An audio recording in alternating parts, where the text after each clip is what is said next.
Pelo sinal da Santa Cruz, livrai-nos Deus, nosso Senhor, dos nossos inimigos. Em nome do Pai, do Filho e do Espírito Santo. Amém.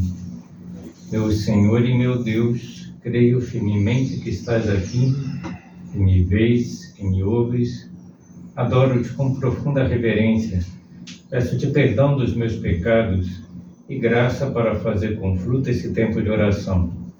Minha alma imaculada, São José, meu Pai e Senhor, meu anjo da guarda, intercedei por mim.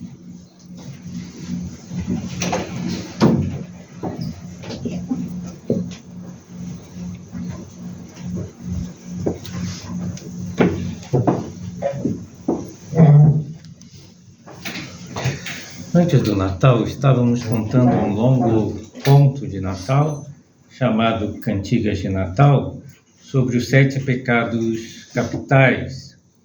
E ficou faltando um dos 7 pecados capitais, que é o pecado capital da preguiça. Mas não foi por preguiça que eu não contei.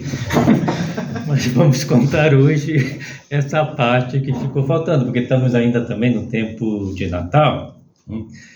E para quem nunca assistiu uma meditação, é um pouco diferente essa meditação, porque é contar um conto, uma história. E quem conta a história é o maestro Oswaldo. Aquela vez ele resolveu contar um pouquinho das canções de Natal alemãs. E um dos países, dizia ele, que tem mais tradição em composições natalinas é a Alemanha, tanto que lá se distingue músicas de advento e músicas de Natal. O nosso coral já apresentou nos últimos anos 3 canções de Natal alemãs. Desabrochou uma rosa, Noite Santa, e a composição natalina alemã mais conhecida de todas, cujo título é O Tannenbaum, em português é conhecida como O Pinheirinho. Então pedimos para o maestro que cantasse O Tannenbaum para nós, e a versão em português dizia: Ó Pinheirinho, quão fiéis são as tuas folhas. Não só durante o verão, também no inverno verdes são. Ó Pinheirinho, quão fiéis são as tuas folhas. E o maestro dizia: portanto, crianças, sempre que vocês olharem para um pinheiro de Natal, lembre-se do que diz essa canção. Que devemos ser sempre fiéis aos nossos ideais, perseverantes para alcançar os nossos objetivos. E como sempre fazíamos, perguntamos ao maestro se essa canção, as canções alemãs, tinham aberto o coração de alguém. E ele nos respondeu: hoje eu contarei como alguma dessas canções abriram o coração de mais 2 pessoas. A primeira: tudo começou quando um pai rezou por sua filha. E rezou dessa forma: meu Senhor, estou muito preocupado com a Cida. Ela é muito preguiçosa. Mais uma vez passou de ano raspando. Nem sei se foi ela que passou ou se os professores a passaram. Estou muito descontente com seu desempenho estudantil. Além disso, ela já se acostumou a fazer tudo mal. Seus livros estão com as capas dobradas. Sua cama, quando ela faz, fica engravunhada. Do colégio já nos avisaram que sempre entrega os trabalhos fora do prazo e não tira boas notas. Ela mesma nos confessou a dificuldade de estudar para as provas porque as suas anotações de aula estão sempre incompletas. Apesar de ter apenas 13 anos, portanto uma adolescente ou pré-adolescente, parece uma velha. Falta-lhe vibração nas coisas que tem que realizar. Ela foge das tarefas difíceis, sempre procura o mais fácil, o mais agradável, o caminho mais curto na hora de escolher um trabalho ou de preparar uma apresentação para o colégio. Além disso, é queixumenta. Tudo o que lhe pedimos para fazer é motivo de reclamação. Ouvimos sempre a mesma ladainha. O único momento em que vejo ela estudar é quando eu peço para fazer algum serviço na casa. E ela diz: pai, infelizmente não posso, porque eu tenho que estudar para a prova de amanhã. Quando minha esposa e eu saímos e pedimos para ela cuidar dos irmãos menores e deixamos algumas tarefas para ela realizar, ela distribui as tarefas para que seus irmãos façam. Ela mesma não move um dedo. E agora que estamos de férias, está pior ainda. Se não acordamos, é capaz de dormir até a hora do almoço. E o pai rezava: meu Deus, peço-lhe que faça com que a Cida encare a vida como uma missão grande, bela, laboriosa, que o Senhor propõe a cada um de nós, pela qual vale a pena despender nossas melhores energias. E Deus ouviu com agrado aquela oração e convocou, o anjo dos espelhos, que já tinha atuado uma outra ocasião, para que também atuasse no caso. Bem, para a felicidade do seu pai, Cida foi assistir a uma das nossas apresentações de Natal. Estávamos, na ocasião, cantando a versão em português da música alemã, Ó Noite Santa. E Cida ficou profundamente tocada ao ouvir a primeira estrofe da canção, que dizia: Ó Noite Santa, ó Noite Eterna, dissipa as trevas que envolvem a terra, amena a luz quando nasce Jesus. O coro dos anjos anuncia a glória, paz para os homens, alegria e vitória.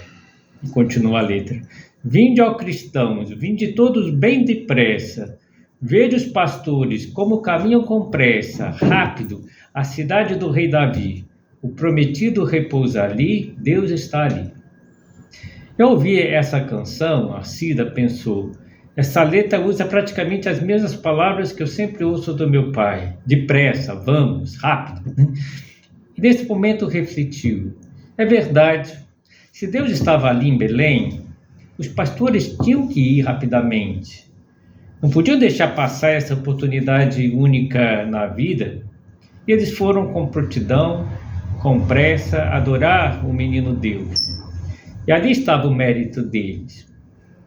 E de súbito, o coração de Cida se abriu.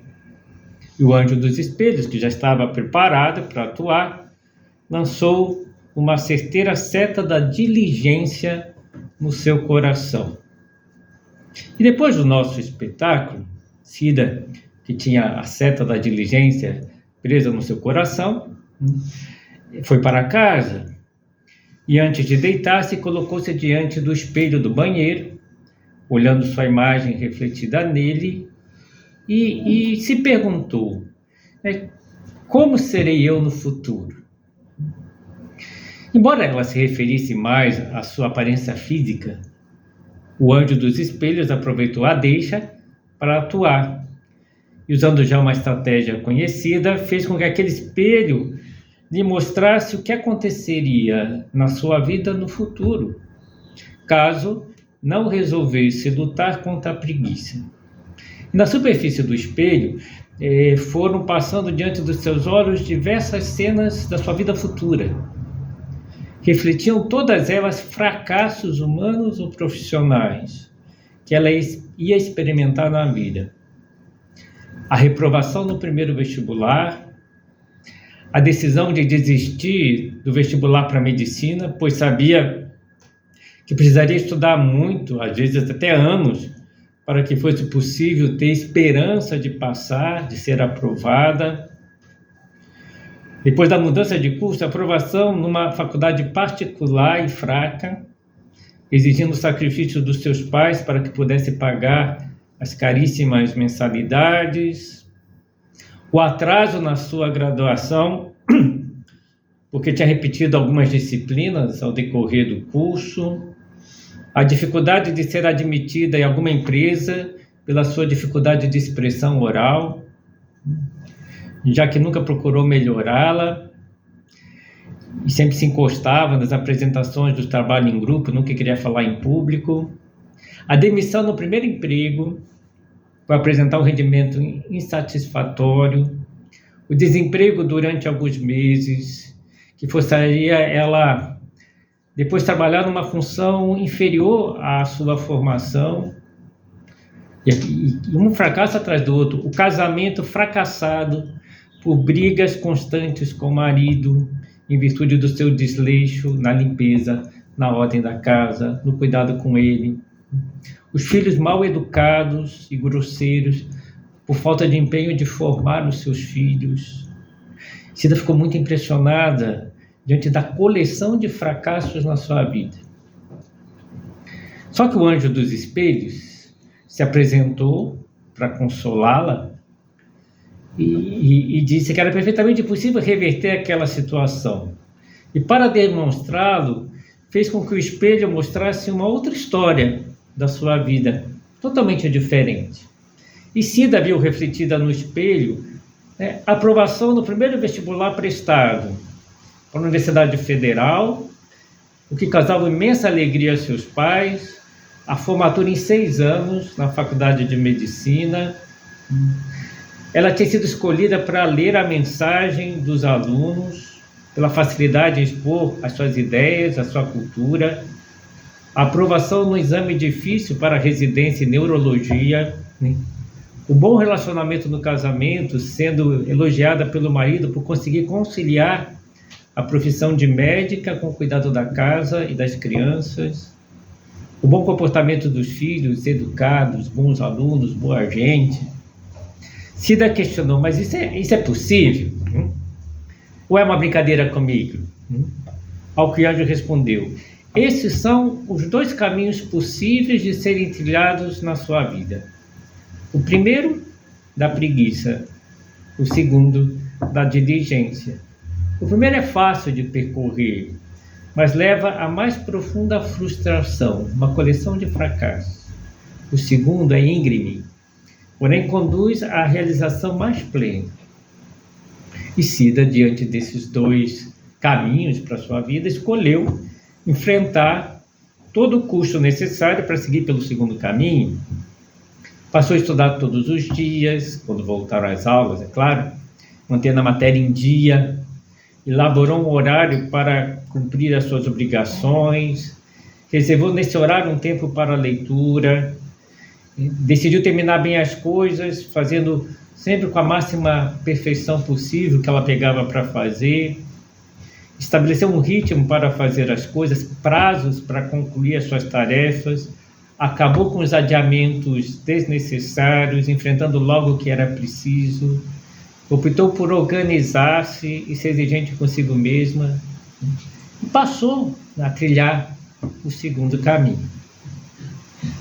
E os pais ficaram, o pai principalmente, que tinha rezado por ela, ficou impressionado com a mudança repentina que se dera na sua vida. Passemos para a segunda história. A segunda história não foi contada para todas as crianças do coral. Naquele dia, o maestro Oswaldo pediu que só ficassem as pessoas com mais de 15 anos, porque o tema não era tema para criança. E contou a seguinte história. Gostaria de contar-lhes sobre outra pessoa que ficou curada da sua preguiça, mas trata-se de uma preguiça mais profunda, que as crianças não seriam capazes de entender, por isso eu dispensei elas mais cedo. Tudo começou quando um homem entrou numa igreja, não para rezar, pois há algum tempo sentia aversão às orações, mas porque um amigo, vendo que ele se encontrava muito desanimado, aconselhou a conversar com um padre conhecido seu, que atendia a direção espiritual naquela igreja. E assim se deu a conversa. O padre disse, boa tarde, amigo, qual é o seu nome? Ao notar que entrava um homem no confessionário, meu nome é Ataíde, mas tenho certeza que não será uma boa tarde. Começou assim. Mas por quê? Porque ultimamente todas as tardes me são péssimas. Pai, conte-me o que te passa. Ah, padre, eu desconfio que eu esteja com depressão, sendo uma profunda tristeza, uma total falta de ânimo, não tenho ânimo para trabalhar, sinto uma enorme preguiça, estou prostrado, sem vontade de fazer coisa alguma.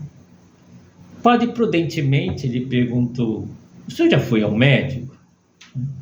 Sim, já fui a um clínico, a um psiquiatra. Eles me disseram que meus exames estão normais. O psiquiatra me encaminhou para um psicólogo conhecido seu. Ah, sim, dizia o padre.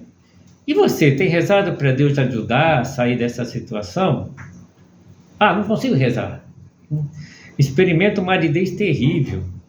Antes gostava de rezar, me sentia bem quando fazia, mas agora quando eu vou rezar, sinto-me insatisfeito, irrequieto, não consigo ficar parado para fazer oração. Eu sinto a vontade de sair o quanto antes da igreja. Não estou nem mais lendo a Bíblia, nem indo à missa, o que eu fazia religiosamente. E o padre perguntou: isso acontece somente quando você reza ou também em outros momentos? Também em outros momentos, padre. Sinto tédio no meu trabalho, eu tenho reações físicas até de enjoo, náusea, ao realizar determinadas tarefas, atividades que exigem concentração, que são rotineiras, repetitivas. E o padre perguntou: você me importaria de dizer-me a sua idade? Eu estou com 41 anos, dizia. Um colega meu até disse que pode ser a famosa crise dos 40. Você acha que pode ser isso? O padre deu uma resposta evasiva: quem sabe? Padre, preciso me confessar. Pois não. E o homem disse: pois eu tenho vergonha, porque eu venho cometendo pecados que não cometia desde a minha adolescência. O padre ouviu atentamente a sua confissão. O homem se sentiu um pouco melhor, mas o seu problema ainda não estava resolvido. O bom sacerdote lhe perguntou: mas não tem nenhum fato que lhe possa ter colocado nessa situação, provocado essa crise? E Ataíde respondeu: padre, alguns fatores talvez tenham contribuído, mas não cheguei a uma conclusão. Muitas vezes eu me pego com pensamentos que não irei vencer na vida, como sonhava quando era mais jovem, que não sou nem serei nunca um prodígio na minha área de atuação profissional. Parece que esses pensamentos me fazem perder a motivação para o trabalho, que passa a ser aborrecido, pesado, monótono. Acho que eu deveria ter feito uma outra faculdade, enveredado para outra área de atuação, ou mesmo ter outra profissão. Outras vezes, também não me sinto realizado com a minha esposa. Ela é uma excelente pessoa, boa mãe, mas nos distanciamos, não há carinho que havia no tempo de namoro, o amor se esfriou. Questiono se casei com a pessoa certa, se não seria mais feliz com outra mulher. Enfim, quero mudar. Preciso encontrar outras pessoas, realizar outros projetos, ficar novamente de bem com a vida. E o padre lhe perguntou: será que você não está cansado, não tem trabalhado demais? Padre, não estou estressado, porque eu descanso até demais. Durmo bem, me alimento melhor ainda, pratico esporte. Segundo os médicos, minha saúde está ótima.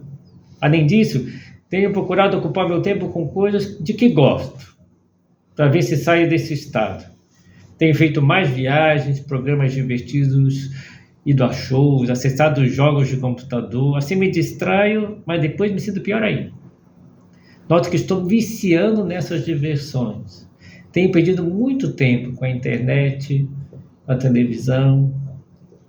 O padre lhe interrompeu certeiro: o senhor já pensou se essa insatisfação com a profissão, com a esposa e mesmo com a vida, não pode ser uma insatisfação consigo mesmo? E o homem disse: padre, o senhor tocou no ponto nevrálgico. Mas o que fazer para sair dessa situação? E o padre disse: não pense de momento em mudar de profissão, nem coloque em questão o seu casamento.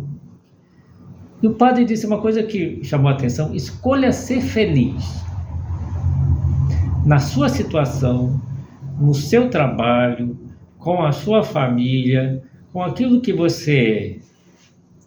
E o homem ficou irritado: padre, é claro que eu gostaria de ser feliz. Ninguém quer a tristeza para si. E o padre respondeu: isso é verdade. Mas você tem que descobrir o que pode trazer a felicidade mais profunda. E o que é? Dizia o homem. sem dúvida, o amor de Deus. No entanto, para aquele homem, as últimas palavras do padre lhe pareceram extremamente melosas e enervantes, né? E de tal modo que interrompeu, dizendo que tinha outro compromisso. O padre percebeu que embora que não voltaria a falar, provavelmente, que não voltaria a falar com ele.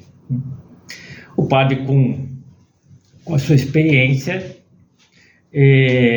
já tinha percebido o que acontecia com aquele homem, tanto que comentou, né, com Deus, né, como é difícil vencer a assídia, dizia ele.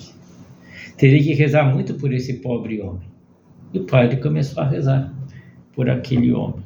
E Deus, ouvindo as orações do padre, resolveu convocar o próprio anjo ministerial para que agisse. Não sei se vocês sabem, mas cada padre, além do seu anjo da guarda, possui um anjo só para lhe assistir no seu ministério sacerdotal.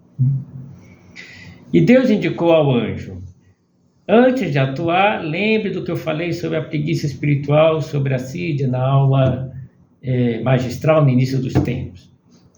O anjo recordou e aconselhou ao padre que pegasse na sua biblioteca teológica, o livro De Malo, de São Tomás de Aquino, e que lesse o capítulo sobre a assídia, em que o doutor evangélico falava muito sobre esse vício de comportamento, embora o livro não comentasse como sair da situação. O padre, com a sua experiência, pôde pensar como remediar a situação daquele homem caso ele voltasse, embora ele achasse muito difícil que o homem voltasse. Pela oração do sacerdote, talvez, né, o tal de Ataíde foi ouvir o nosso espetáculo de Natal, as nossas melodias, né? E não havia maneira de se alegrar com a nossa apresentação, né? Embora o seu coração às vezes se enternecesse um pouco com as crianças que estavam cantando as canções natalinas. Até que ele ouviu uma música que misturava vários idiomas, né? Português, espanhol, francês, até japonês tinha naquela música, né? E ficou prestando atenção mais, porque ele gostava muito de idiomas. Na parte que era cantada em português lusitano, dizia: Maria e José caminham pelas ruas de Belém, um vento frio na noite, no coração também. Que pena tenho, porque em Belém não há amor na pousada para o amor que vem. E o Ataíde identificou o frio da noite descrito na música com o frio do seu coração. Não há só frio na noite, há frio no coração também, né? Por quê? Porque não há amor na pousada para o amor que vem. E ele lembrou das palavras do padre que dizia: o que está faltando é o amor a Deus. Enquanto pensava nisso, ouviu o próximo refrão, dessa vez era em espanhol, que vou traduzir. Um caminho de alegria, caminho de Belém, o menino junto a Maria, junto ao Senhor São José, vimos a mesma estrela, viemos a cantar o canto de um caminho que nos ensina a amar. E ele sentiu o desejo de tirar esse caminho de alegria junto a Maria, São José. Sentiu o desejo de que o seu coração voltasse a cantar de alegria, para poder experimentar uma alegria profunda, uma paz interior. E lembrou-se do padre, que falava tanto do amor como dizia, né, as músicas, e resolveu encontrar-se com o padre novamente. E o padre tinha um horário livre para atendê-lo, e ele foi para lá. Quando chegou na igreja, o padre disse: Ataíde, alegro-me que tenha voltado. Padre, queria continuar a conversa que tivemos antes. O senhor me dizia que o amor de Deus poderia devolver minha alegria. Podia explicar isso melhor? E o padre disse: sem dúvida. Muitas pessoas não experimentam a felicidade na vida, pois não consideram o quanto Deus as ama. Que alegria experimenta alguém que se sabe amado por Deus, com amor paternal. E dizia para o Ataíde: Deus o ama mais do que o seu pai. Deus o ama mais do que sua mãe. E Deus o ama tal como você é. O problema muitas vezes se encontra aí. Nós é que não nos amamos como devemos. E continuou, né, o padre. Deus não é somente pai, é um pai coruja, que sente um enorme orgulho de nós. Nós somos capazes de enternecer o coração de Deus sempre que manifestamos nosso amor a Ele, mesmo que seja imperfeito. Em seguida, o padre fez uma pausa, como recordando de algo, e disse ao Ataíde: certa vez, eu vi uma mãe levar num dedo da mão um anel de papel alumínio. Ela me contou que seu filho havia fabricado com o papel que retirara de um bombom, que ela mesma havia dado para o garoto. E eu pensei, dizia o padre para Ataíde naquela ocasião, que as nossas pequenas obras, mesmo imperfeitas, se transformam em verdadeiras joias nas mãos de Deus, desde que sejam feitas por amor, e da melhor maneira que nós podemos, dentro das nossas limitações pessoais. E o Ataíde disse: mas padre, eu já me afastei tanto de Deus. E o padre disse: você pode ter se afastado de Deus, mas Deus não se afastou de você. Deus é Pai e sempre nos espera de braços abertos, disposto a nos acolher carinhosamente quando voltamos para Ele. Pense também em Jesus Cristo, que deu a vida por você, deu a maior prova de amor possível, oferecer a vida pelos seus amigos. Jesus, meu amigo, dizia aquele homem. Não sou eu que digo, mas a Bíblia. Jesus veio ao mundo para ser amigo dos homens. Podemos ser amigos de Deus, pois Deus se fez um de nós para estar próximo, para compartilhar a sua vida conosco. E aquele homem começou a mudar. Disse: padre, o senhor está me querendo que eu fique orgulhoso, né? Já estou pensando que eu sou filho do dono do mundo, amigo de Deus, né? Que bom, mas isso não é orgulho, dizia o padre, mas uma boa autoestima que cada cristão deve ter. E o homem disse: padre, eu estou começando a me sentir melhor, né? Graças a Deus, né? Dizia o padre. Só que ainda não falei o principal. Então, mentira. A maior causa de felicidade é saber que o amor de Deus está presente nos nossos corações quando vivemos na graça de Deus. Somos templos do Espírito Santo, Deus é em nós. E nada nos pode separar desse amor. Nenhum amor humano é como o amor divino. Esse nós possuímos sempre, de forma estável. Na Terra, nenhuma pessoa tem uma outra pessoa por completo, constantemente. Nós possuímos a Deus na nossa alma em graça. E aquele homem dizia: mas nós não podemos perdê-lo. E o padre dizia: podemos perdê-lo por nossa culpa, quando pecamos gravemente, mas podemos recuperar também pela confissão. Portanto, nada nos pode separar do amor de Deus, se não quisermos. O importante é permanecer em Deus. Aquele homem dizia: mas padre, sinto Deus tão distante. E o padre disse: não se preocupe, se ainda assim o sentir distante por algum tempo, pois é preciso paciência para sair desse estado em que você se encontra. Mas se perseverar, né, sairá dessa situação. E aquele homem, já querendo sair da situação, diga o que eu posso fazer, o que eu preciso fazer. E o padre disse: você tem que aprender a encontrar Deus na sua vida diária. Deus permanece em quem permanece nele. Comece por aceitar sua própria situação com paciência, sem se queixar de nada. Acabe com as lamentações, com esse dizer: minha vida não é como eu queria. Talvez não seja, mas é como Deus permite, e Deus o ama a si mesmo. Além disso, essa mesma vida pode ser maravilhosa se a vive com Deus. E indo para coisas mais concretas, lembrando da outra vez que ele tinha conversado, o padre dizia: não diga, minha esposa não é como eu queria. Ela tem que ser o seu caminho para Deus, e você tem que ser o caminho como a Deus para ela e para os seus filhos. Não reclame do seu trabalho. Ele reclamou de tudo, né? Que não é o ideal. Antes, é esse trabalho que você tem que santificar. Faça o bem feito, por amor a Deus, por amor aos outros. A terapia espiritual, para o seu caso, pode ser a santificação do trabalho, né? Trabalho feito com amor, rendendo os talentos para Deus, né? E as coisas simples devem ser feitas mesmo que não tenhamos gosto, colocando as coisas, colocando amor em tudo que nós fazemos, né? E aquele padre dizia: meu filho, não fuja da realidade. Às vezes quem está caindo no teu defeito, que não quis chamar pelo nome, como assídia, né? E sempre está fugindo,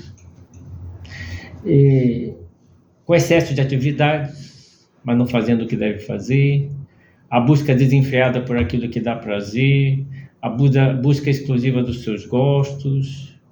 Já te previno que esse vício não se retira de uma hora para outra. Muita paciência. E a Taíde resolveu seguir todos os conselhos do padre, pouco a pouco. Não foi de uma hora para outra, mas pouco a pouco foi se sentindo melhor, à medida que ia colocando amor em tudo que fazia.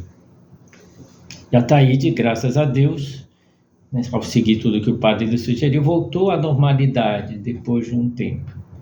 Tornou-se um homem mais maduro, equilibrado.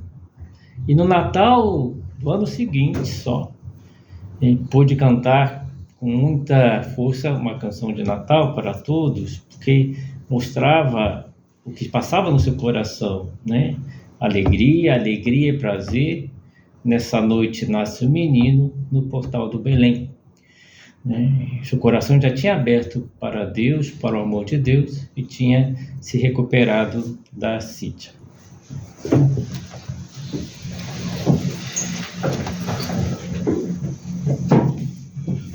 Dou-te graças, meu Deus, pelos bons propósitos, afetos e inspirações que me comunicaste nessa meditação. Peço-te ajuda para os pôr em prática. Minha Mãe Imaculada, São José, meu Pai e Senhor, meu anjo da guarda, intercedei por mim.